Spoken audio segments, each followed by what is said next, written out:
కర్ణాటకలో యువత డ్రగ్స్ కు బానిసలుగా మారుతూ ఉండడం అక్కడి పోలీసులకు సవాల్గా మారుతోంది. దీంతో బెంగళూరు సిటీ పోలీసులు డ్రగ్స్ పై యువతకు అవగాహన ర్యాలీలు నిర్వహిస్తున్నారు. అందులో భాగంగానే బెంగళూరులోని విధాన్ సౌధ దగ్గర నుంచి వింటేజ్ కార్ల ప్రదర్శనను ఏర్పాటు చేశారు. Bengaluru police vintage car owners association తో కలిసి ఈ కార్యక్రమాన్ని నిర్వహించారు.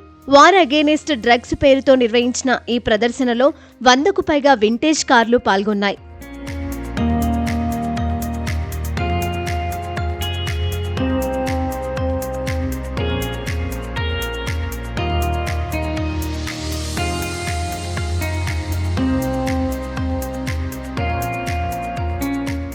ఒకప్పుడు ఇండియన్ రోడ్స్ పై దూసుకుపోయిన వింటేజ్ కార్లు, క్లాసిక్ బైకులు ఈ ప్రదర్శనలో ఉంచారు.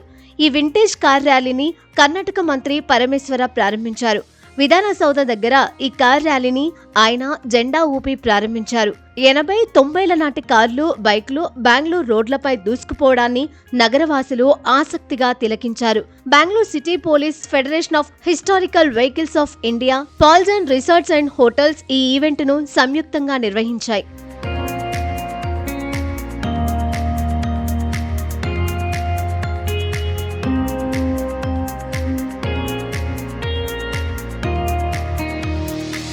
విధాన సౌధ నుంచి ఆరంభమైన ఈ ర్యాలీ నగరంలోని పలు కీలక రోడ్ల మీదుగా కొనసాగి మైసూరు రోడ్డు దగ్గరకు చేరింది. ఈ ర్యాలీలో డ్రగ్స్ కు వ్యతిరేకంగా నినాదాలు చేయడంతో పాటు ప్లకార్డులు ప్రదర్శించారు. ఇక ర్యాలీతో పాటుగా ఎంజీ రోడ్ మెట్రో స్టేషన్ దగ్గర డ్రగ్స్ కు వ్యతిరేకంగా అవగాహన సదస్సులు నిర్వహించారు.